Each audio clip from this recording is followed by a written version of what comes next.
A freighter's hull gleams faintly beneath the lamps of a shipyard, not because it is new, but because thousands of careful repairs have layered fresh metal over old scars.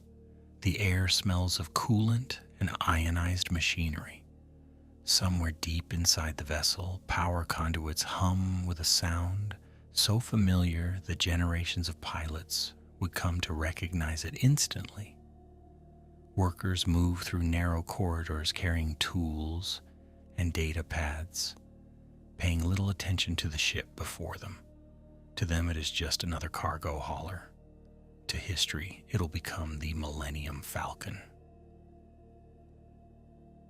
As you settle in and let the noise of your own day drift farther away, tonight's journey follows the full history of the fastest ship in the Star Wars galaxy. We will move slowly through decades of galactic history, from the waning years of the Republic to the rise of the Resistance, tracing the life of a vessel that somehow survived empires, wars, smugglers, heroes, and legends. If you've traveled these stories before, quietly note which night of the voyage this is for you. If you're new here, consider this night one. And as the engines begin their distant hum, our story starts long before Han Solo ever placed his hands on the controls. Why does the galaxy remember one battered freighter when thousands of nearly identical ships once crossed the stars? The question becomes even stranger when you examine the Falcon's origins. According to canon sources, the Millennium Falcon began life as a YT-1300 light freighter, a model produced by the Corellian Engineering Corporation. The YT-1300 was not rare. It was not revolutionary. It was not designed as a warship or an exploration vessel. It was a practical cargo freighter built to move goods efficiently between worlds, one of countless civilian ships operating throughout the final decades of the Galactic Republic. Yet somehow, this ordinary machine would outlive fleets of star destroyers, witness the fall of governments, and become more famous than ships hundreds of times its size. The story begins on Corellia, one of the most important shipbuilding worlds in the galaxy. Situated along major hyperspace routes, Corellia occupied a unique position in galactic history. Long before the Clone Wars, before the Empire, and before the rise of the First Order, Corellian shipyards were producing vessels known for reliability, versatility, and speed. Pilots throughout the galaxy respected Corellian engineering. Smugglers loved it. Traders trusted it. Even military planners frequently adapted Corellian designs for specialized purposes. The Corellian Engineering Corporation became responsible for some of the most recognizable ships in Star Wars history. But among all its creations, none would achieve the reputation eventually earned by a single YT-1300 freighter. No. When the Falcon first rolled from a construction facility, it looked very different from the ship most viewers recognize. Modern depictions reveal a cleaner hull, fewer visible modifications, and equipment arranged according to factory specifications. The vessel possessed the distinctive saucer-shaped body common to the YT-1300 line, with its offset cockpit extending from the starboard side, and its forward cargo mandibles forming the ship's recognizable silhouette. To later generations, the Falcon would appear unique. In its earliest days, it blended comfortably into a crowded field of civilian freighters. Dock workers would have passed it without a second glance. Customs officers would have recorded its registration and forgotten it minutes later. Nothing about its appearance announced the extraordinary future ahead. Why was the YT-1300 such a successful design in the first place? The answer lies in flexibility. Unlike highly specialized ships, the YT-1300 platform could be modified for different purposes with remarkable ease. Cargo holds could be reconfigured. Compartments could be expanded. Sensor arrays could be upgraded. Engines could be altered beyond factory recommendations. Throughout the galaxy, independent captains valued ships. They could adapt to changing circumstances, and the YT-1300 provided exactly that opportunity. In a sense, the Millennium Falcon's later transformation was possible because its designers unintentionally created the perfect canvas for endless customization. The years surrounding the Clone Wars brought enormous changes to galactic transportation. Between 22 BBY and 19 BBY, shipping routes became increasingly dangerous. As conflicts spread across thousands of systems, convoys required escorts, pirates exploited chaos, military traffic crowded hyperspace lanes that had once been dominated by civilian commerce. Canon does not provide a complete record of where the future Falcon spent these years, and here we encounter one of the great quiet gaps in its history. The ship existed. It traveled somewhere. It carried cargo for someone, yet the historical spotlight remained focused on Jedi generals, clone armies, and separatist fleets, while countless civilian vessels continued their ordinary work beyond the headlines. There is something fitting about that silence. Before becoming a legend, the Falcon belonged to the vast background machinery of galactic life. Imagine busy docking bays on worlds far removed from famous battlefields. Imagine manifests listing shipments of machinery, food supplies, industrial components, or agricultural equipment. Every government depends on these invisible networks. Every war relies upon them. While heroes fought across Geonosis, Christophsis, Umbara, and Coruscant, freighters still moved essential cargo between systems. The future Falcon likely spent years participating in that quiet labor, helping hold together a civilization that scarcely noticed its existence. Why do so many famous Star Wars ships begin as tools rather than symbols? Consider the difference between a Jedi starfighter and a freighter. A Jedi interceptor exists for a purpose immediately tied to conflict. A cargo vessel accumulates stories more gradually. Every landing adds a memory. Every owner leaves alterations behind. Every repair becomes part of the ship's physical identity. The Falcon's character emerged not because it was designed for greatness, but because decades of use layered experience onto steel. By the time history finally noticed the vessel, it had already lived a long life, invisible to historians. One detail becomes especially important when examining later events. The Falcon's extraordinary performance did not originate from a single miraculous modification. Instead, its capabilities developed through accumulation. Component by component, system by system, owner by owner, the ship evolved. A replacement engine here, an upgraded sensor package there, reinforced systems, altered wiring, improved power distribution. The process resembles the growth of an old city built atop earlier foundations. Eventually, even experts struggle to separate original structure from later additions. In the older Legends continuity, now officially non-canon, extensive stories attempted to fill many of these early years. Those tales often provided specific owners, adventures, and timelines long before Han Solo entered the picture. Modern canon takes a different approach. It leaves much of the vessel's earliest history unrecorded, allowing the mystery to remain intact. Rather than diminishing the Falcon, that uncertainty enhances its atmosphere. The ship feels older than its documented appearances. It seems to carry memories hidden just beyond the edge of the official record. And so the years pass. The Republic falls in 19 BBY. The Galactic Empire rises under Emperor Palpatine. Across countless worlds, citizens watch familiar institutions disappear and new banners replace old ones.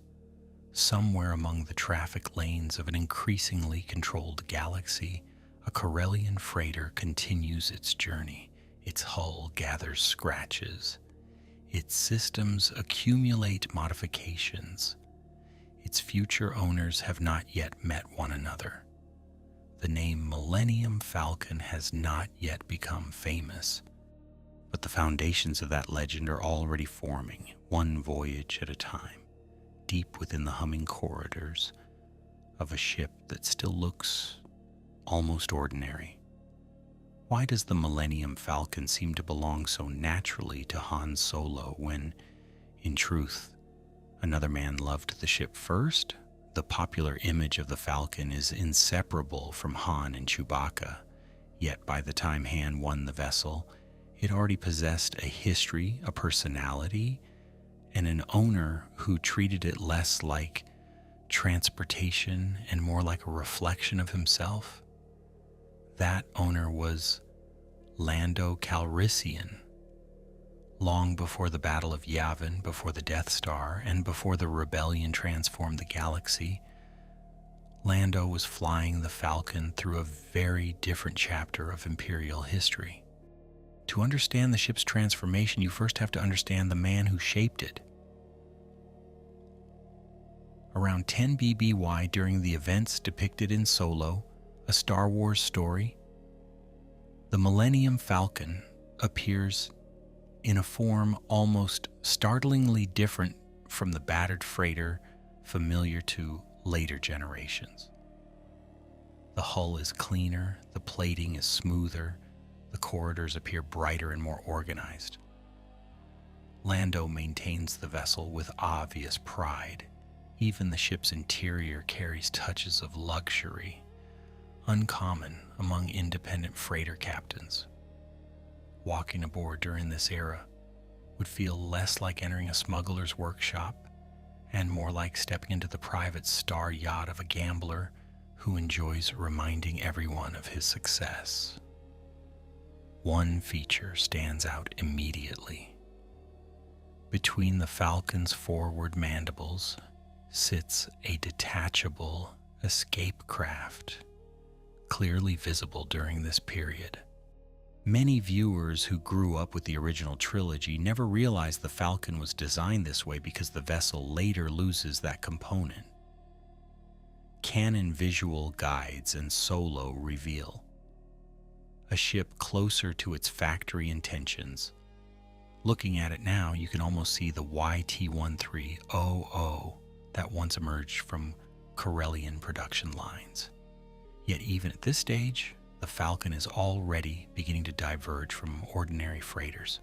Lando has started turning a practical transport into something uniquely his own. Why was Lando so attached to the ship? Part of the answer lies in his character.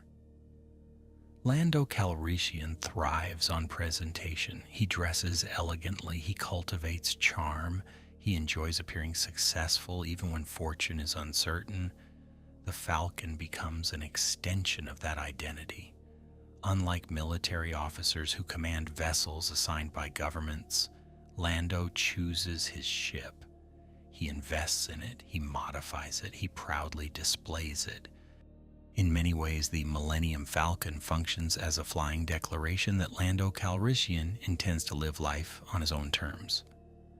The Falcon's most unusual companion during this era is not Lando himself, but the droid L3-37. Introduced in Solo, L3 is unlike almost any droid seen elsewhere in Star Wars. She advocates droid independence, modifies herself extensively, and possesses a sharp personality that often clashes with those around her. L3 serves as co-pilot, navigator, and close companion to Lando. Their relationship confuses some observers and amuses others, but it unquestionably shapes the atmosphere aboard the ship. The Falcon is not simply crewed by organic beings and machines.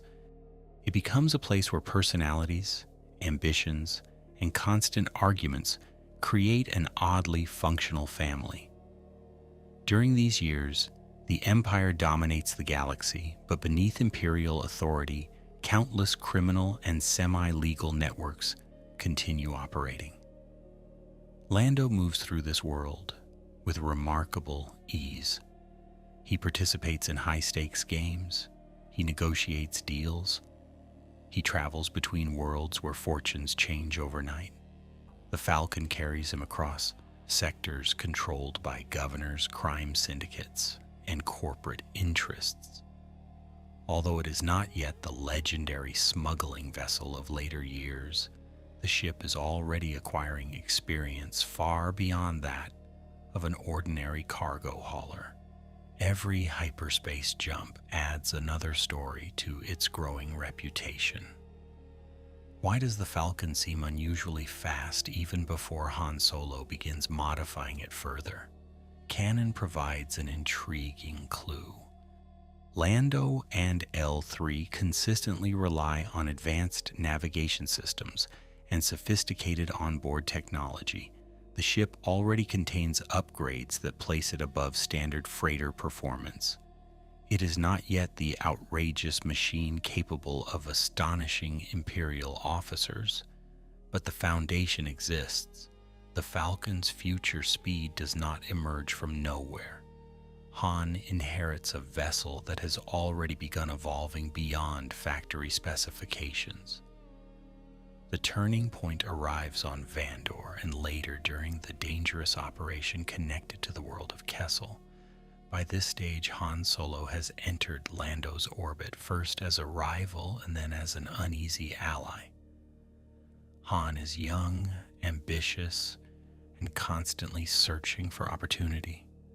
He dreams of owning a ship, he dreams of freedom, he dreams of becoming someone important in a galaxy increasingly controlled by the Empire. When he first sees the Falcon, he is looking at more than a freighter. He is looking at the life he wants.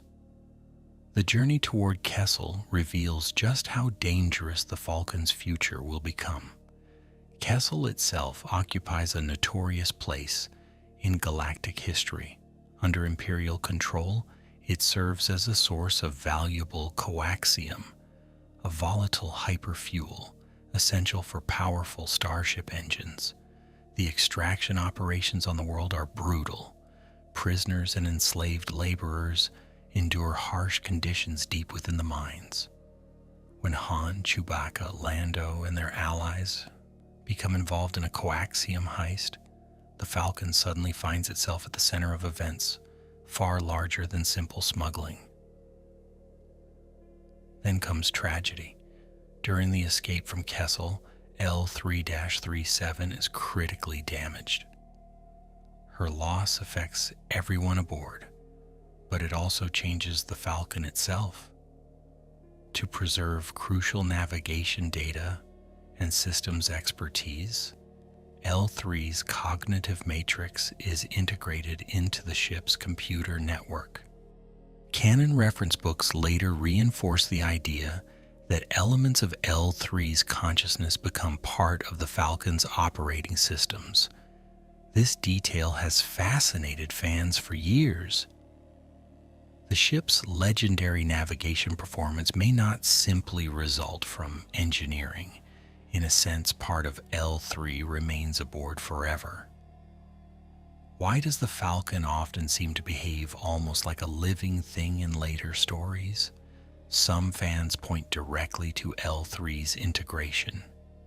Canon stops short of claiming the ship possesses true consciousness, but the suggestion lingers in the background. Mechanics complain that the Falcon behaves unpredictably. Pilots describe it as temperamental. Certain systems appear capable of astonishing improvisation under pressure. None of this proves sentience, yet the possibility creates one of the most enduring mysteries surrounding the vessel. As the Falcon races toward its most famous adventure, its future hangs in the balance. Lando still owns the ship. Han still dreams of claiming it. The Empire remains unaware that one freighter is about to perform a feat so extraordinary that people across the galaxy will still be arguing about it decades later. The engines roar, hyperdrive calculations race across illuminated displays. Somewhere ahead lies the route known as the Kessel Run, and beyond it waits the moment that will transform the Millennium Falcon from a remarkable ship into a legend. Why are people still debating the Kessel Run more than 60 years after it happened? The answer seems simple at first. Han Solo famously claims that the Millennium Falcon made the Kessel Run in less than 12 parsecs. The statement appears in 0 BBY when Han boasts about his ship to Luke Skywalker and Obi-Wan Kenobi in the Mos Eisley Cantina. For decades, many casual observers assumed the line made little sense because a parsec is a measure of distance rather than time. Yet modern canon eventually revealed that Han's claim was not a mistake. It was a clue to what actually happened. To understand the Kessel Run, you first have to understand the route itself. The run was not a standard hyperspace lane marked neatly on navigation charts. Instead, it wound through one of the most dangerous regions in the galaxy. Near Kessel lay a cluster of gravitational anomalies, black holes, stellar hazards, and unstable phenomena, collectively known as the Acades Maelstrom. Ships attempting to move coaxium away from Kessel needed to navigate these dangers while avoiding destruction. The shortest possible path was also the most dangerous. Every pilot faced a choice between safety and speed. In Solo, a Star Wars story, that choice suddenly becomes unavoidable. Han, Chewbacca, Lando Calrissian, Kira, and Tobias Beckett find themselves transporting highly volatile coaxium after escaping the mines of Kessel. Their pursuers close in behind them. Ahead lies a region capable of tearing ships apart. Time disappears as a luxury. Every decision becomes a matter of survival. And at the center of it all sits the Millennium Falcon, pushed beyond anything its designers ever intended. The journey through the Maelstrom remains one of the most extraordinary flights shown in Star Wars canon. Hyperdrive calculations race across displays. Alarms echo through the corridors. Hull plates strain under impossible stress. Han pilots the ship through gravitational distortions, while giant clouds of stellar debris drift around them like moving mountains. The Falcon does not merely travel quickly, it threads a path through hazards that force most navigators to take much longer routes. Distance, not duration, becomes the key to understanding the famous boast. Why does less than 12 parsecs actually matter? Because Han is claiming that he found a route shorter than those used by other pilots. The feat is not about traveling faster through ordinary space. It is about reducing the distance required to complete the journey. Canon reference materials support this interpretation, explaining that the Falcon's route through the dangerous anomalies allowed it to achieve a remarkably short run. In other words, Han's bragging contains genuine substance beneath the swagger. He is exaggerating his own greatness, certainly, but he is also describing a real achievement. The Falcon survives only because of a combination of daring piloting, powerful modifications, and the navigation capabilities enhanced by L3-37's integration into the ship's systems. This last detail gives the run an almost haunting quality. L3 is gone, yet traces of her remain embedded within the vessel. Data calculations occur at astonishing speed. Solutions emerge under impossible circumstances. Fans have long wondered whether the Falcon's remarkable instincts during later adventures stem partly from that moment. Canon leaves the question open, but it is difficult not to think about L3 whenever the ship performs another miracle. The Kessel Run leaves permanent scars on the vessel. The escape craft mounted between the forward mandibles is lost during the journey. Damage accumulates across the hull. Internal systems require extensive repair. The sleek and elegant ship associated with Lando Calrissian begins its transformation into the rugged machine familiar from the original trilogy. Looking at later versions of the Falcon, you are often seeing the physical consequences of that desperate escape. Every repair tells part of the story. Why does the Falcon seem to improve when damaged? Most ships deteriorate under stress. The Falcon often emerges stranger, faster, and more unpredictable. Part of this comes from necessity. Captains operating on the edges of legality rarely have access to ideal replacement parts. They repair systems using whatever components they can acquire. Over time, the ship becomes a patchwork of technologies from different manufacturers, different eras, and different purposes. Engineers would probably call this a nightmare. Smugglers call it experience. Not long after the Kessel Run, another crucial moment arrives. Han Solo finally wins the Millennium Falcon from Lando Calrissian during a game of sabacc. Earlier in Solo, Lando had cheated to prevent Han from winning. Later, Han turns the tables. The victory changes the course of galactic history. A different outcome leaves the Falcon in Lando's hands. Instead, the ship passes to the young pilot who will define its future reputation more than any other owner. The transition feels almost symbolic. Lando represents refinement, presentation, and calculated risk. Han represents improvisation, stubbornness, and reckless confidence. Under Lando, the Falcon resembles a prized possession. Under Han, it becomes a working vessel pushed to its limits every day. New modifications appear. Old systems are altered again. Comfort becomes secondary to performance. The ship begins evolving into the machine feared by customs inspectors and admired by independent pilots throughout the galaxy. The partnership between Han Solo and Chewbacca forms the emotional center of this transformation. After escaping Imperial service and forging a life together, the two companions devote years to operating the Falcon across the galaxy. Canon repeatedly shows how deeply both men trust the vessel. Han knows every vibration in the deck plates. Chewbacca understands the language of its engines and power systems. Their relationship with the ship resembles that of sailors aboard a beloved vessel after decades at sea. They do not merely fly it, they live within it. And so the legend begins spreading through the underworld. Dock workers hear stories. Traders exchange rumors. Rival smugglers roll their eyes and insist Han exaggerates everything. Yet the stories continue multiplying. A Corellian freighter outruns patrol craft. A modified YT-1300 slips through blockades.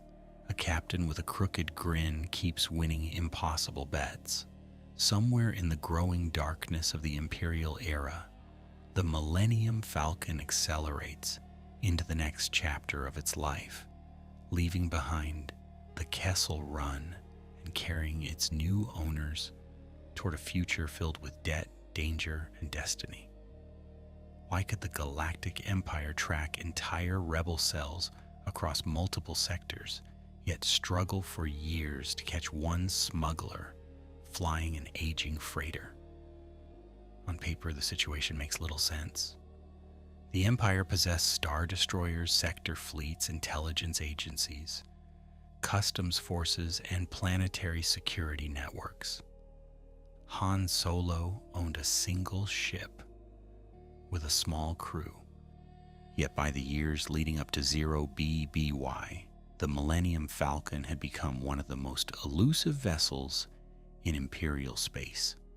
The explanation lies not in any single advantage, but in the strange combination of speed, adaptability, and sheer unpredictability that defined both the ship and the people who operated it.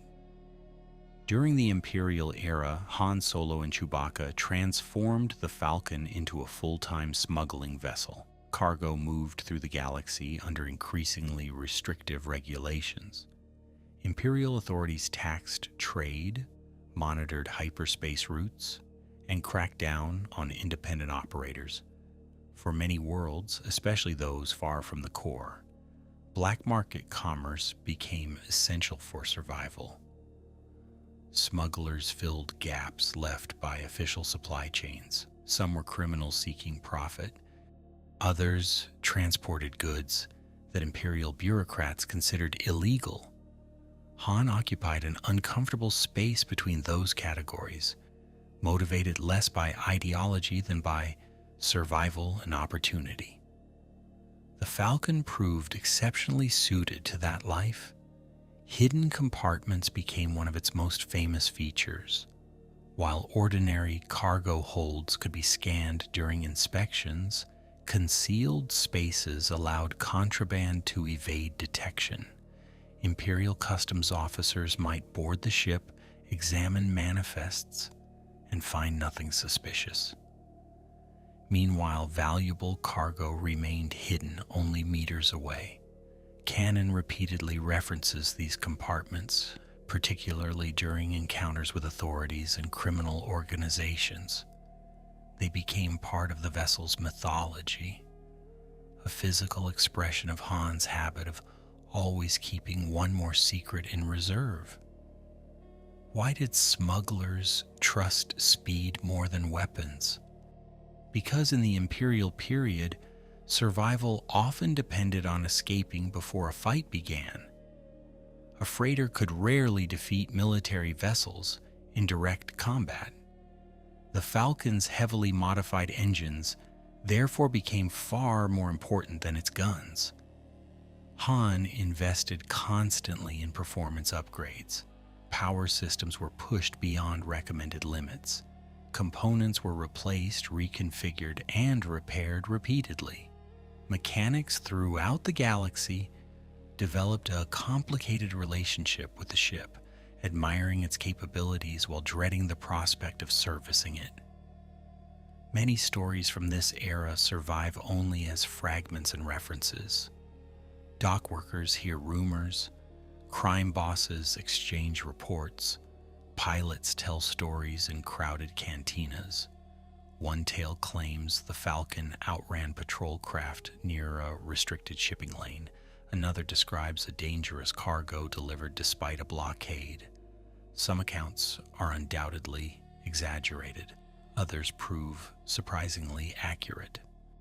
The line between fact and legend begins blurring long before the Galactic Civil War places the ship under a brighter spotlight. One figure looms particularly large over Han's life during these years: Jabba Tiure.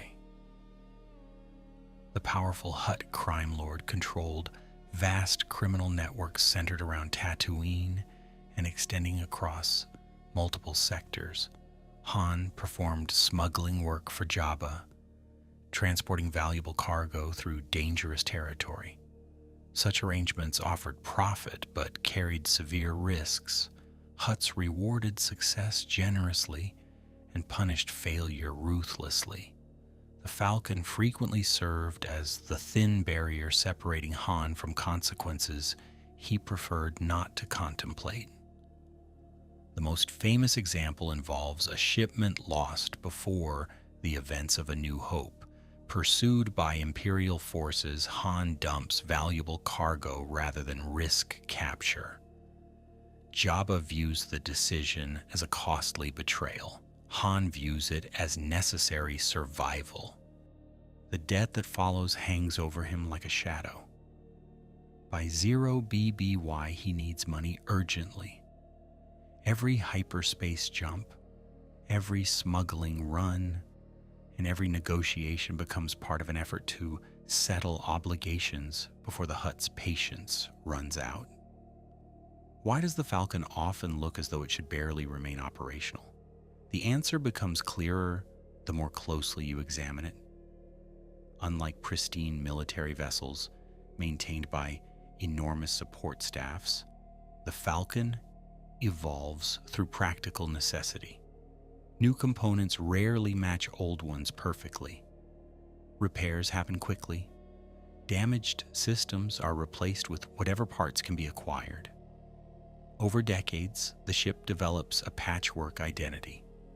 Engineers looking at its internal structure frequently encounter modifications layered atop earlier modifications, creating a machine whose actual configuration exists only partially in technical records. Chewbacca plays a crucial role in keeping the vessel alive. While Han receives much of the attention, Chewie spends countless hours maintaining engines, repairing systems, and diagnosing mechanical problems. His technical expertise becomes indispensable. The Falcon's survival owes as much to his labor as to Han's piloting. In quiet moments between adventures, one can imagine the Wookiee working beneath open access panels while the ship rests in some distant docking bay, coaxing another few years of service from machinery already pushed beyond reasonable limits. As the years pass, the Empire tightens its grip on the galaxy. The Imperial Senate still exists for a time, but real authority increasingly concentrates around Emperor Palpatine and regional governors. Dissatisfaction grows. Isolated resistance groups emerge. Some future rebels begin their journeys during these years. Han largely avoids politics. He trusts few causes and fewer governments. Yet history has a way of finding people who insist they want nothing to do with it.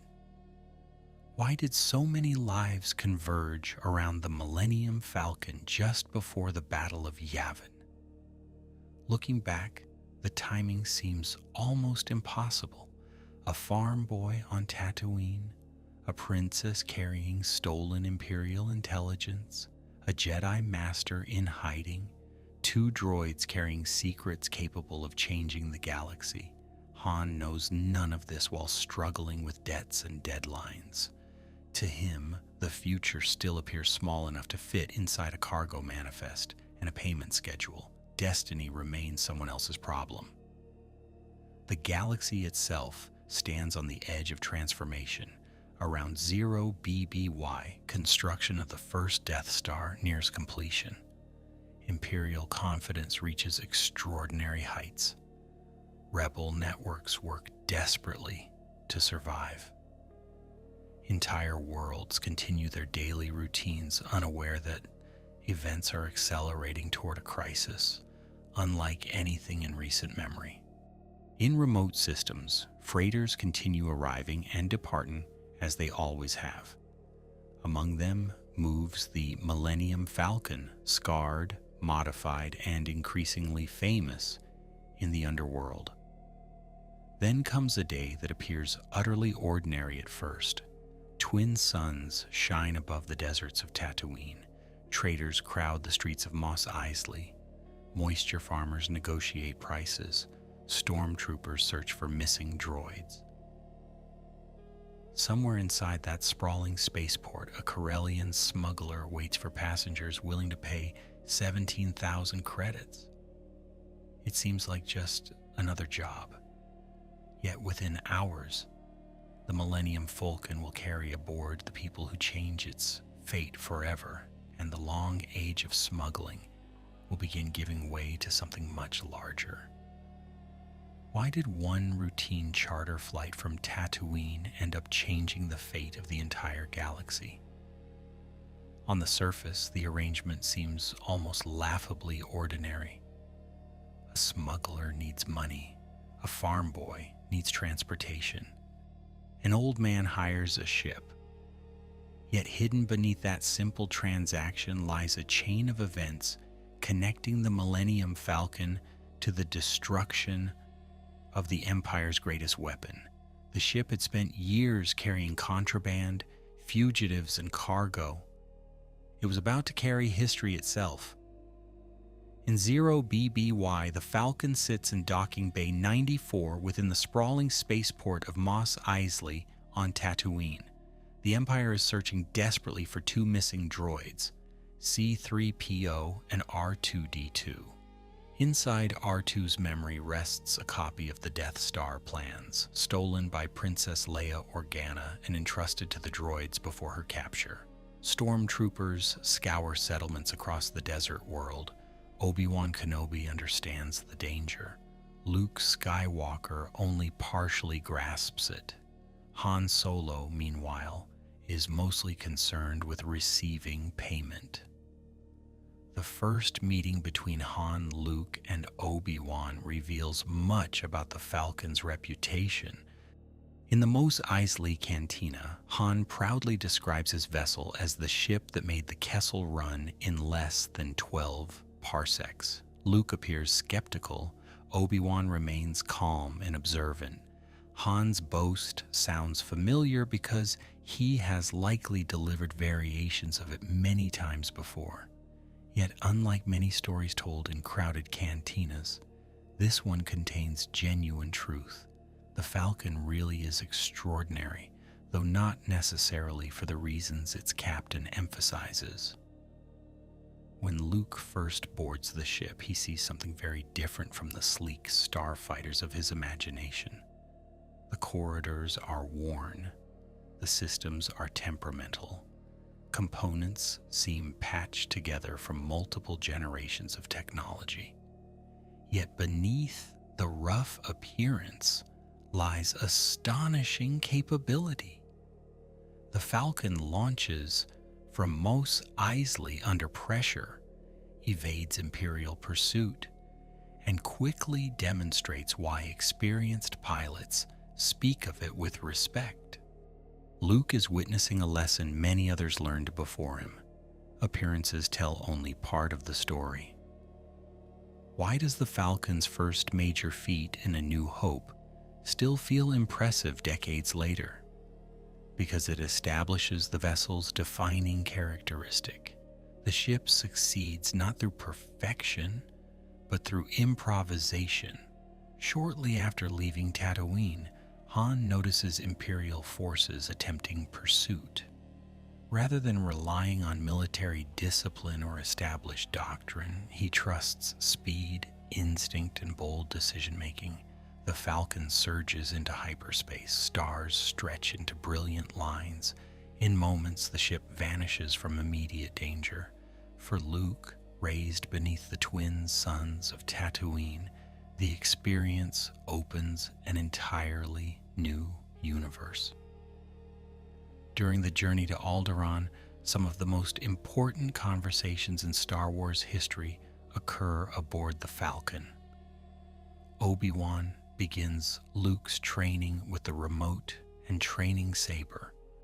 The old Jedi speaks of the Force. Luke struggles, then gradually learns to trust instincts rather than sight. Han remains skeptical of mystical explanations. Chewbacca observes quietly from nearby stations.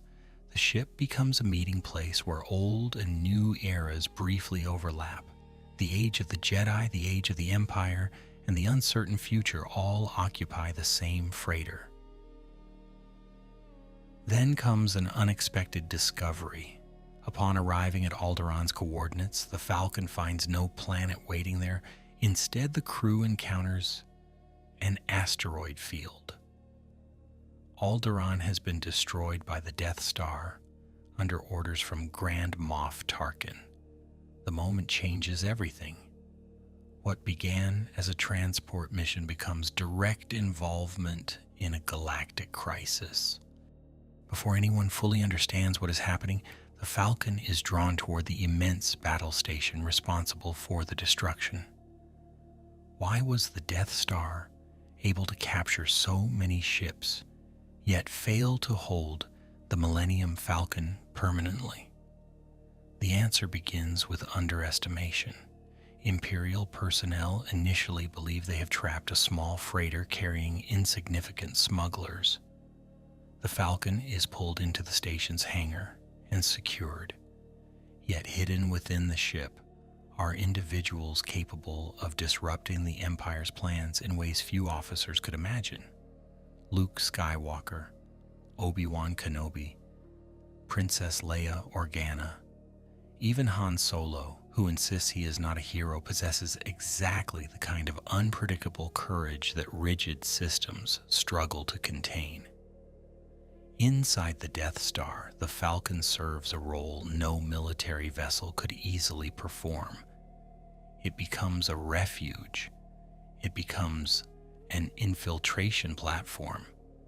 It becomes an escape route. While Obi-Wan disables the tractor beam, Han and Luke launch a reckless rescue operation to free Leia. The corridors of the station echo with blaster fire. Stormtroopers pursue them through detention levels and maintenance areas. Again and again, the possibility of escape depends upon reaching the ship waiting in the hangar. One of the most emotional moments in the Falcon's history follows shortly afterward.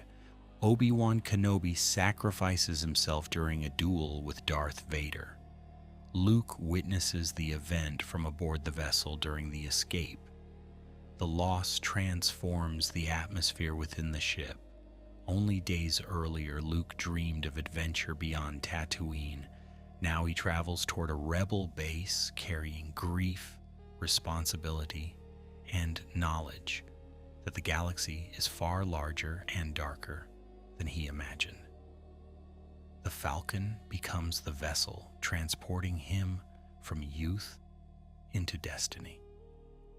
Why does the ship seem almost woven into Luke's journey? Partly because the Falcon repeatedly appears at crucial turning points in his life. It carries him away from Tatooine. It carries him from the Death Star. It will later carry him toward Cloud City and eventually toward confrontations that determine the fate of the galaxy. Unlike X-Wings or Jedi temples, the Falcon remains a civilian vessel. Perhaps that is why it feels so human. It connects extraordinary events through ordinary spaces like corridors, bunks, maintenance bays, and cargo holds.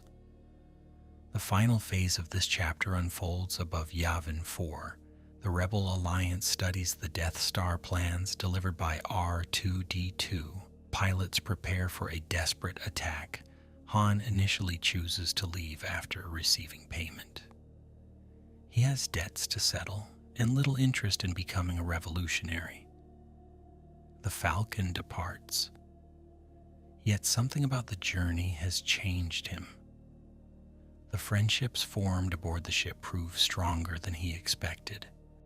The galaxy's problems no longer feel distant. As the Battle of Yavin reaches its decisive moment, Darth Vader closes in behind Luke Skywalker during the trench run. Rebel pilots fall one by one. The Death Star prepares to fire upon the Rebel base. Then, in one of the most famous arrivals in cinema history, the Millennium Falcon suddenly emerges from the battle. Han and Chewbacca attack Vader's formation, scattering Imperial fighters and creating the opening Luke needs. Seconds later, the Death Star is destroyed. The ship that once carried spice and contraband now helps deliver the first great victory of the Rebel Alliance, and its days as a mere smuggler's freighter are officially over.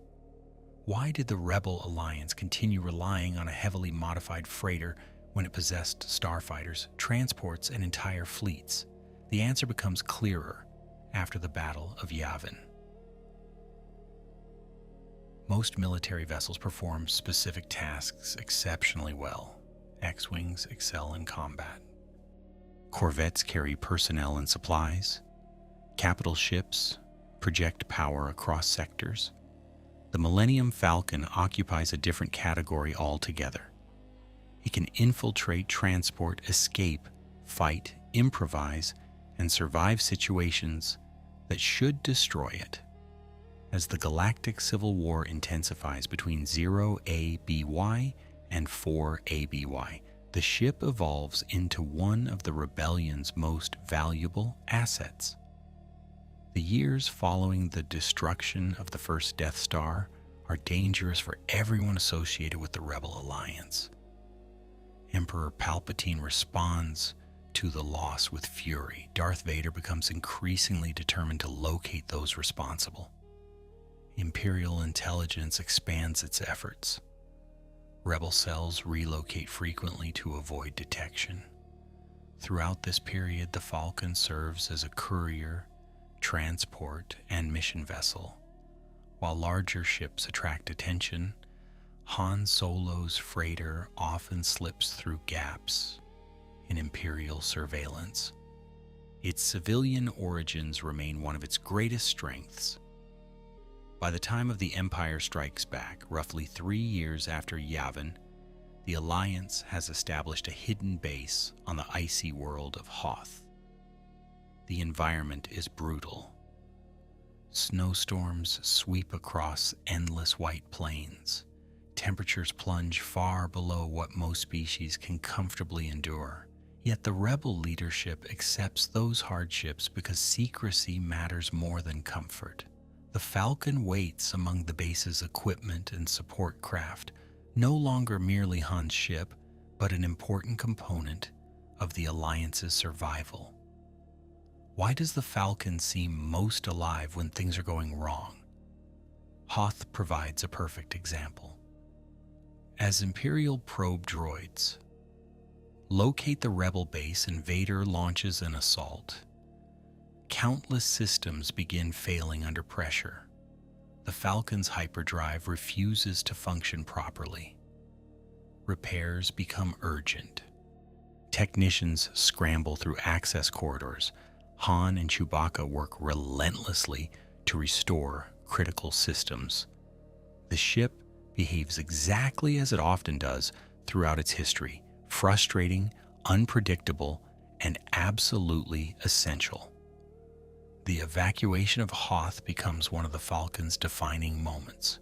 Imperial walkers advance across the frozen landscape. Rebel defenses collapse. Transport ships attempt to escape before orbital forces can destroy them. Amid this chaos, Han, Leia, Chewbacca, and C-3PO race toward the Falcon. Blaster fire flashes across the snow. Time grows dangerously short.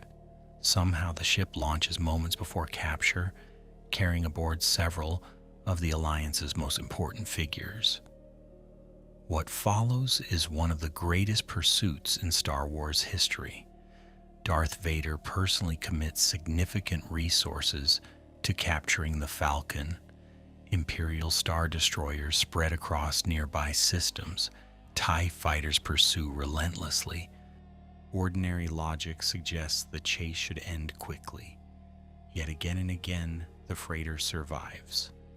Han uses asteroid fields, unexpected maneuvers, and intimate knowledge of his ship to evade forces that vastly outnumber him. The pursuit transforms the Falcon from a respected vessel into a near mythical one. The journey through the asteroid field remains especially memorable. Massive rocks drift through space while Imperial captains hesitate to follow too closely. The Falcon plunges deeper into danger. Alarms sound continuously, hull impacts shake the ship. Giant creatures lurk within the darkness between asteroids. What makes the sequence remarkable is not simply Han's piloting skill. It is the vessel's ability to endure punishment that would cripple many ships. Decades of modifications have created something strangely resilient beneath the patchwork exterior. Why did Han choose Bespin, of all places, as a refuge? The answer lies in friendship. Floating above the gas giant of the same name, Cloud City operates under the administration of Lando Calrissian. Han hopes old loyalties will provide safety. For a brief moment, the decision appears wise. The city offers warmth, comfort, and relief after weeks of pursuit. Gleaming corridors replace damaged cargo holds. Fresh meals replace emergency rations. The Falcon finally rests. Yet the ship's history has always been intertwined with betrayal as well as loyalty. Darth Vader arrives before Han can fully relax. Lando finds himself trapped between friendship and survival. Cloud City becomes the setting for one of the saga's most painful turning points. Han is captured and frozen in carbonite. Luke confronts Vader and learns the truth about his parentage. Leia, Chewbacca, and the droids escape aboard the Falcon. Once again, the vessel becomes an instrument of survival when nearly everything else falls apart. One subtle detail often goes unnoticed. During these events, the Falcon increasingly becomes Leia's ship, as much as Han's. She travels aboard it repeatedly. She makes decisions within its corridors. She experiences both triumph and heartbreak inside its hull. The vessel that once represented Han's independence gradually transforms into a shared home for people united by a common cause. By the end of The Empire Strikes Back, the Falcon carries not only passengers but relationships forged through years of struggle. Why was Lando Calrissian destined to return to the Falcon? Perhaps because some connections in Star Wars feel larger than ownership. After helping Leia and Chewbacca escape Cloud City, Lando rejoins the fight against the Empire. The elegant gambler who once polished every surface now steps back aboard a ship battered by years of warfare and smuggling. Much has changed, yet the bond remains. The vessel recognizes familiar hands on familiar controls, and together they move toward the final phase of the galactic civil war. In 4 ABY, that final phase arrives at Endor. Emperor Palpatine unveils the second Death Star above the forest moon. Rebel leaders assemble a massive fleet. The operation requires a coordinated attack against overwhelming odds. At its center stands the Millennium Falcon, not hidden on the edge of events, not transporting cargo, not running from authorities. For perhaps the first time in its history, the freighter occupies the very heart of a major military campaign, and when the battle begins, it will be Lando Calrissian, not Han Solo, guiding the fastest ship in the galaxy into its most dangerous mission yet. Why was the most dangerous mission in the Battle of Endor assigned not to a battleship, but to an aging freighter? The question becomes even stranger when you consider the scale of the operation. In 4 ABY, the Rebel Alliance gathers one of the largest fleets in its history to attack the second Death Star. Mon Calamari cruisers, starfighters, transports, and support vessels converge above the forest moon of Endor. Against them stand Imperial star destroyers, thousands of TIE fighters, and the Emperor himself. Yet when the decisive moment arrives, the Millennium Falcon is chosen to fly directly into the heart of the battle station. The mission begins badly.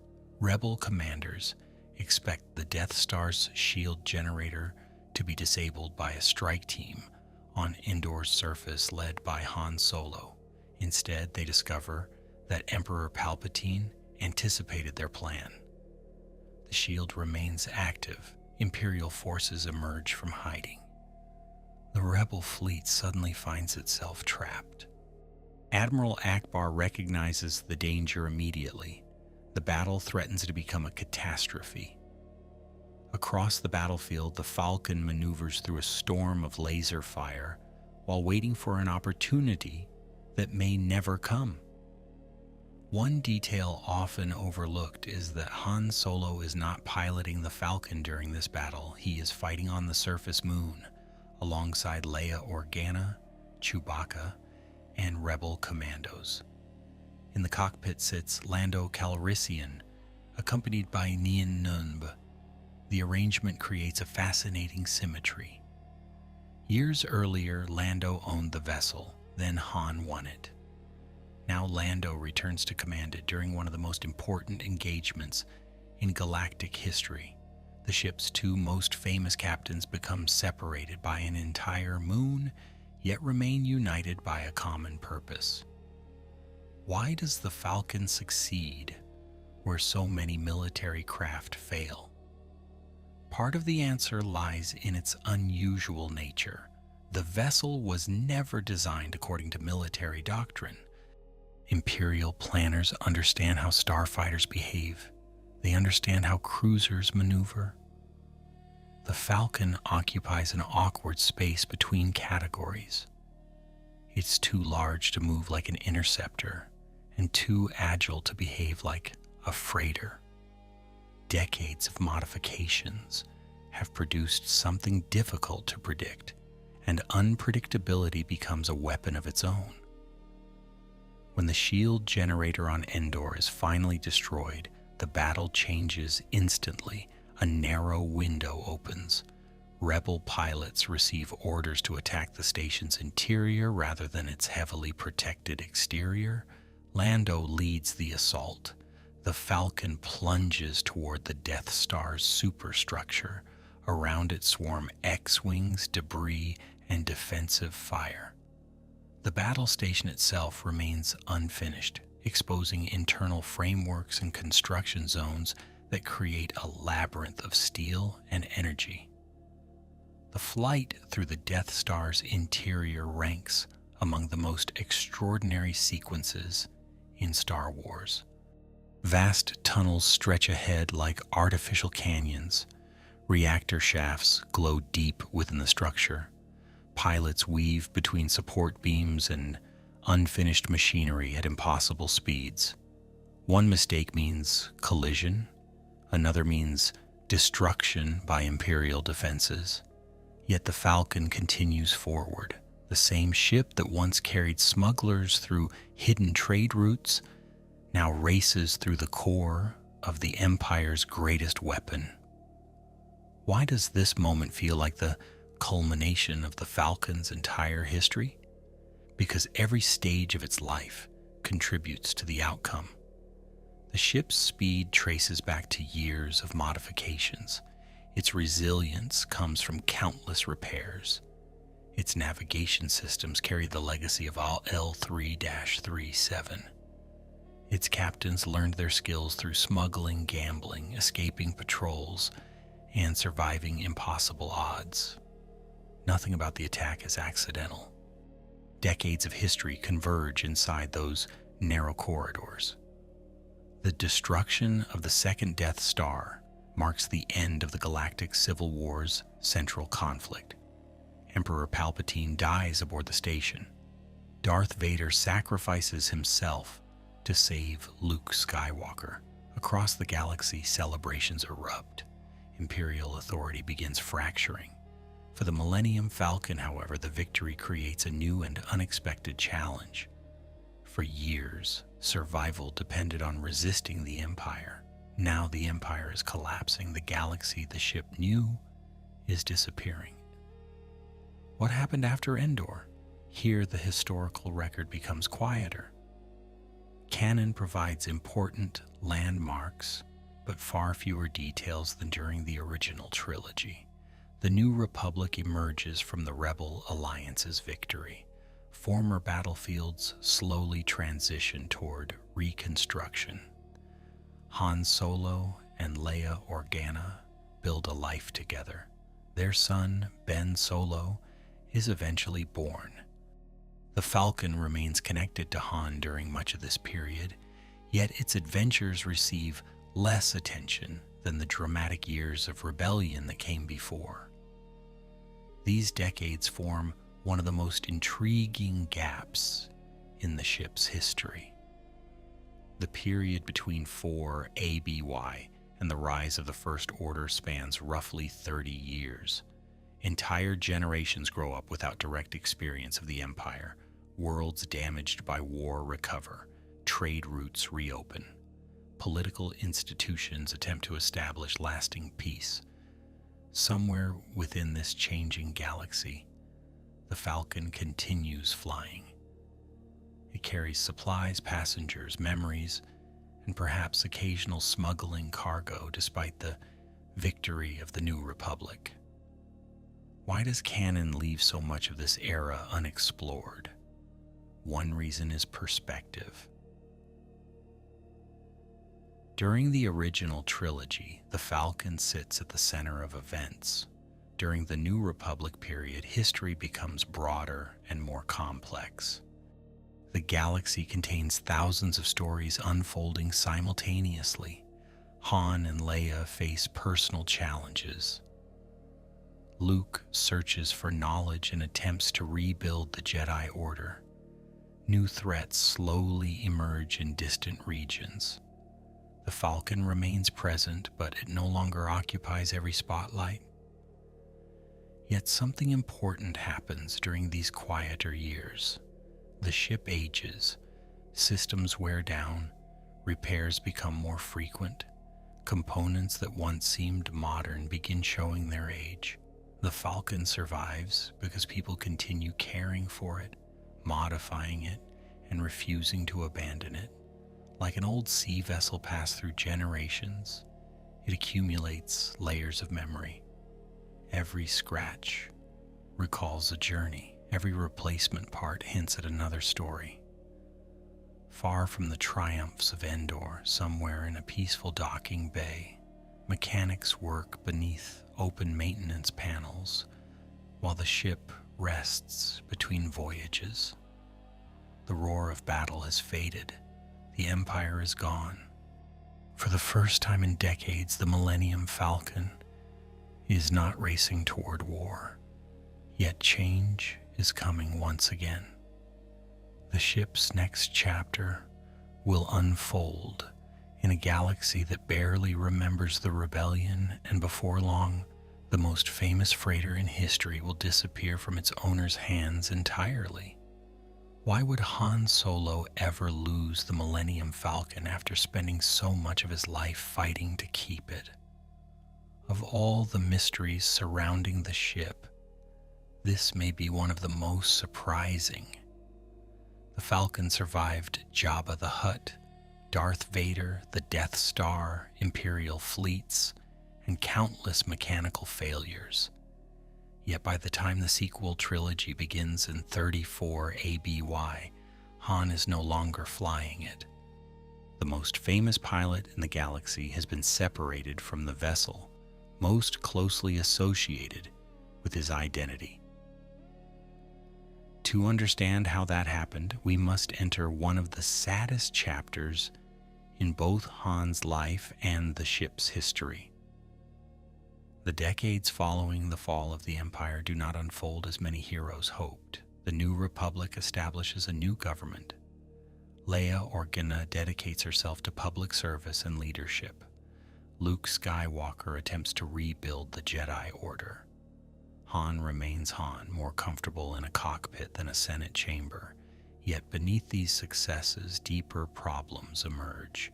Their son, Ben Solo, eventually falls under the influence of Supreme Leader Snoke and begins the path that transforms him into Kylo Ren.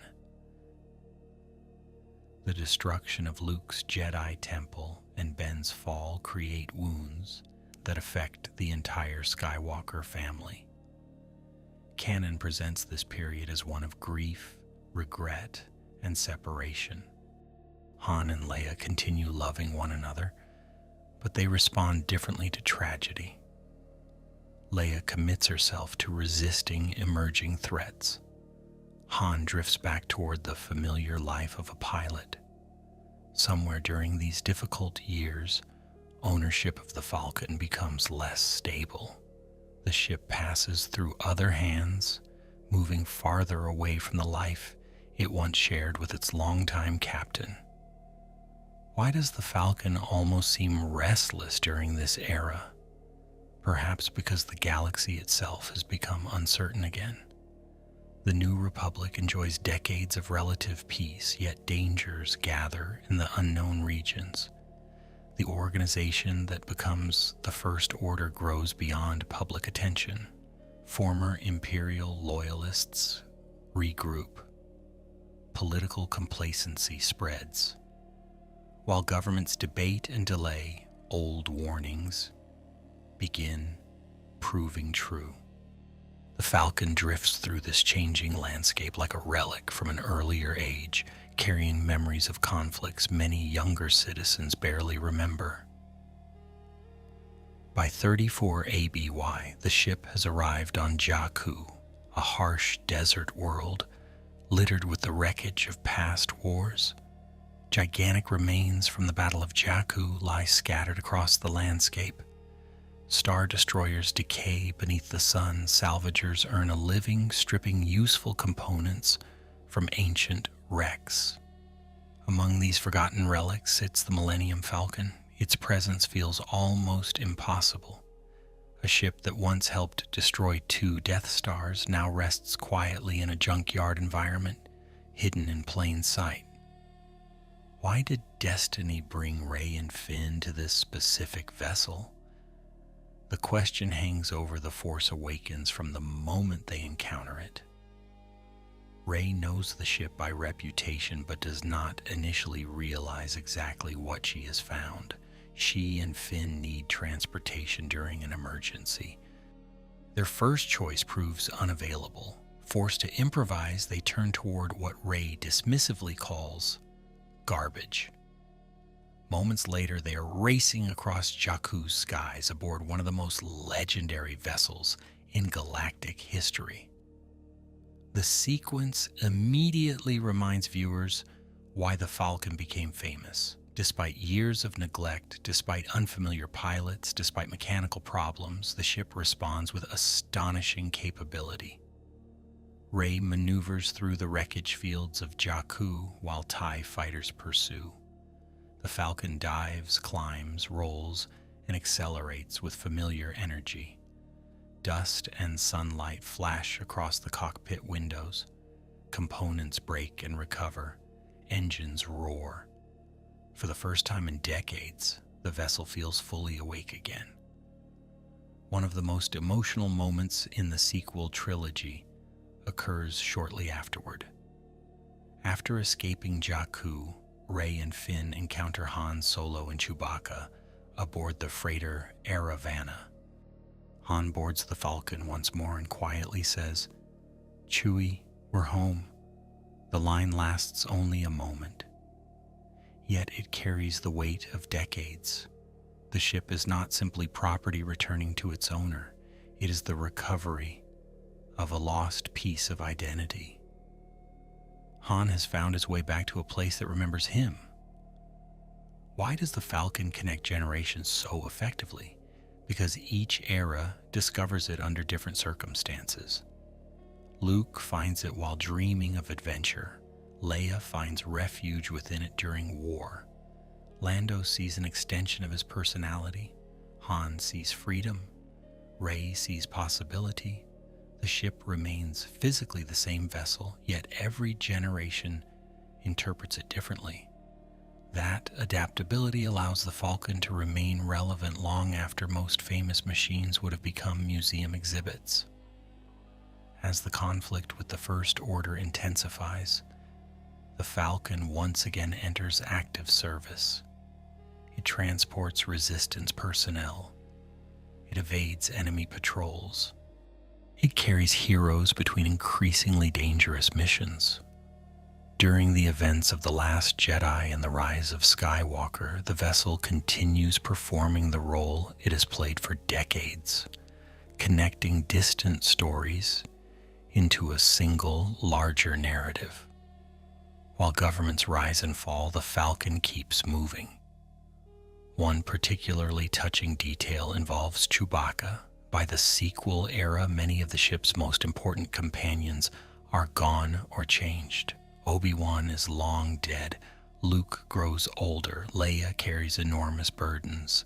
Han eventually sacrifices himself while trying to reach his son, yet Chewbacca remains aboard. Through every phase of the vessel's history, from Imperial smuggling routes to resistance operations, the Wookiee continues caring for the ship. Few beings in the galaxy know its sounds, habits, and flaws better than he does. Why does the Falcon survive when so many other legendary ships disappear? There is no single answer. Skill plays a role. Luck plays a role. The devotion of its crews matters enormously. Yet there is also something symbolic at work. The Falcon represents persistence. It never becomes the largest ship, the most powerful ship, or the most advanced ship. Instead, it endures. Generation after generation finds new reasons to keep it flying. As the Resistance prepares for its final confrontation with the First Order, the Millennium Falcon once again stands near the center of galactic events. New heroes occupy familiar corridors. Old memories echo through the cockpit. Outside, the stars stretch endlessly across the darkness. Ahead waits Exegol, the return of Emperor Palpatine, and one final chapter in the long journey of the fastest ship in the galaxy. Why did the Millennium Falcon become more famous than Jedi starfighters, star destroyers, or even the Death Stars themselves? On paper, the comparison seems unfair. The Death Star destroyed planets. Imperial star destroyers enforced rule across thousands of systems. Jedi vessels carried guardians of peace and justice. The Falcon was a freighter. It hauled cargo. It broke down constantly. It spent much of its existence held together by replacement parts and determination. Yet by the end of the Skywalker saga, no other ship occupies quite the same place in the imagination of the galaxy. The final great battle of the saga unfolds above Exegol in 35 ABY. Hidden within the unknown regions, the Sith world becomes the center of Emperor Palpatine's last attempt to reclaim power. The final Order fleet waits among storms and darkness. Resistance forces arrive badly outnumbered. Rey confronts Palpatine. Across the battlefield, thousands of ships answer a call for help. Once again, the Millennium Falcon flies at the center of events, participating in a struggle that will decide the future of the galaxy. One remarkable aspect of the Exegol battle is the sheer span of history represented by the Falcon's presence. The same vessel that once belonged to Lando Calrissian before 10 BBY now fights more than 4 decades later. It has witnessed the final years of the Empire, the fall of 2 Death Stars, the rise of the New Republic, the emergence of the First Order, and the return of Palpatine. Few individuals survive through so many eras. Fewer ships do. The Falcon becomes a living timeline moving through history. Why does the vessel seem almost impossible to destroy? Fans have debated the question for years. Some point to engineering. Others emphasize extraordinary pilots. Still others note the ship's repeated upgrades across decades. There is also the lingering mystery of L3-37's integration into the navigation systems, a detail that continues inspiring speculation. Canon never claims the Falcon is sentient, but stories about the ship often feel as though it possesses a stubborn will of its own. If you examine the vessel purely as a machine, its specifications tell only part of the story. The Falcon's engines are legendary. Its hyperdrive performance routinely exceeds expectations. Hidden compartment sensor modifications, reinforced systems, and customized equipment transform a standard YT-1300 into something unique. Yet many ships possess impressive technical characteristics. What separates the Falcon is not merely capability, it is continuity. Decade after decade, people keep investing pieces of themselves into it. Consider the list of individuals who have called the Falcon home. Lando Calrissian flew it during his years as a gambler and entrepreneur. L3-37 left traces of herself within its systems. Han Solo spent much of his adult life aboard it. Chewbacca maintained it across generations. Leia Organa traveled within it during the Galactic Civil War. Luke Skywalker began his journey among its corridors. Rey discovered it on Jakku. Finn escaped aboard it. Very few locations in Star Wars connect so many central figures through direct experience. Why does the Falcon feel different from a military vessel?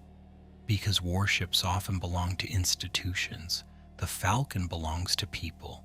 Star destroyers represent the Empire. Mon Calamari cruisers represent the Rebellion. Jedi starfighters represent an order. The Falcon represents relationships. Friendships form aboard it. Arguments echo through its corridors. Families travel within it. Losses are mourned there. Victories are celebrated there. It serves as a home long before it serves as a weapon. The ship's appearance contributes to this feeling. Throughout its life, the Falcon never becomes elegant again after the days of Lando Calrissian. Panels remain mismatched, repairs remain visible, components carry evidence of hard use. Newer ships appear cleaner and more sophisticated. Yet those imperfections become part of the vessel's identity. Looking at the Falcon, you can believe every story attached to it because the scars remain visible on the hull. An interesting contrast emerges when comparing canon and legends. In the older Legends continuity, numerous additional adventures expanded the Falcon's history after Return of the Jedi. Those stories explored decades of missions, wars, and family developments. Modern canon takes a more selective approach. It leaves substantial gaps between major events. Rather than filling every year with documented adventures, it allows mystery to remain. The result is a ship that feels larger than its recorded appearances, as though many untold stories still hide between known chapters. Why do people continue arguing about details like the Kessel Run, L3's influence, or the Falcon's true speed? Because mystery keeps legends alive. Fully explained objects eventually become historical artifacts. The Falcon never reaches that stage. There is always another unanswered question, another strange modification, another impossible escape, another story that sounds exaggerated until someone confirms it really happened. The uncertainty becomes part of the appeal. As the years pass after Exegol, the galaxy enters another period of rebuilding. The Sith Eternal are defeated. The final order collapses. New generations look toward the future, somewhere among the countless hyperspace routes connecting distant stars. The Millennium Falcon still exists. It remains old. It remains imperfect. It remains astonishingly fast. And perhaps most importantly, it remains useful, which has always mattered more to its captains than prestige. The ship began as an ordinary Corellian engineering corporation, Warbchi T-1300 light freighter assembled on Corellia during the final decades of the Republic. Nothing in its design guaranteed greatness. Nothing in its construction predicted destiny. Its legend emerged through accumulated years, accumulated risks, accumulated friendships. Piece by piece, voyage by voyage, it became something larger than a machine, not because it was born special, but because so many lives passed through it. And now, after revolutions, empires, battles, smugglers, Jedi, Sith, heroes, and generations of dreamers, the story returns to a quiet docking bay. The lamps cast pale reflections across a patched hull. Deep inside the ship, familiar systems continue their low mechanical hum. Technicians pass by without fully understanding what rests before them. To strangers, it still looks like an old freighter. Yet if you know its history, every dent is a memory, every repair a chapter, and every vibration of its engines echoes with the long journey of the fastest ship in the galaxy. When you look back across the entire history of the Millennium Falcon, what stands out is not speed, firepower, or even survival. It is continuity. The Star Wars galaxy changes constantly. Republics fall, empires rise, Jedi disappear and return. Entire worlds burn beneath super weapons. Yet through all of that movement, this one battered freighter keeps traveling forward. The Falcon becomes a reminder that history is often carried not only by great rulers and legendary warriors, but by ordinary people moving through extraordinary times. There is a quiet contrast at the heart of the ship's story. The Empire builds the Death Star to demonstrate absolute control. Palpatine spends decades pursuing domination over the galaxy itself. The Sith seek power so vast that nothing can stand outside their will. The Falcon represents the opposite impulse. It is a ship of improvisation rather than control. Its corridors are filled with repairs instead of perfection. Its greatest victories emerge not from grand designs, but from people adapting to circumstances, one decision at a time, again and again. The saga suggests that flexibility outlasts rigidity, and that living things endure where rigid systems eventually break. The vessel also reveals something important about destiny in Star Wars. The Force guides events throughout the saga, yet the Falcon is rarely associated with prophecy, sacred traditions, or ancient knowledge. Instead, it carries people toward moments where choice matters. Luke chooses to leave Tatooine. Han chooses to return during the Battle of Yavin. Lando chooses to help his friends at Cloud City. Leia chooses resistance over surrender. Rey chooses hope over fear. The ship never makes those decisions for them. It simply carries them to the place where their character is tested. In that sense, the Falcon becomes a bridge between fate and free will, transporting people toward the moments that define who they are. Perhaps that is why the ship feels almost alive, even when canon stops short of calling it sentient. A machine normally reflects the intentions of its builders. The Falcon reflects the lives of its travelers. Every owner leaves something behind. Lando leaves elegance. Han leaves defiance. Chewbacca leaves loyalty. Ray leaves renewal. Even L3-37, whose consciousness became entwined with the vessel's systems, leaves behind a lingering suggestion that memory can survive in unexpected ways. The ship becomes less like a manufactured object and more like a place, carrying traces of everyone who ever called it home. If there is a larger lesson hidden beneath all the battles and adventures, it is the greatness rarely arrives fully formed. The Millennium Falcon was not born a legend. It was born a cargo freighter among countless others. Its significance emerged through accumulated years, accumulated risks, accumulated acts of courage. The same idea appears throughout the Star Wars saga. Luke begins as a farm boy. Rey begins as a scavenger. The Rebel Alliance begins as scattered resistance cells. What matters is not where something starts, but what it becomes through persistence, sacrifice, and the refusal to give up when the odds turn impossible.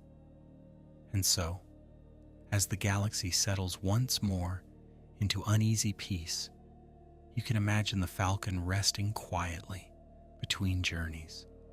The battles are over, the heroes have come and gone. Outside, the stars continue their slow and ancient movement.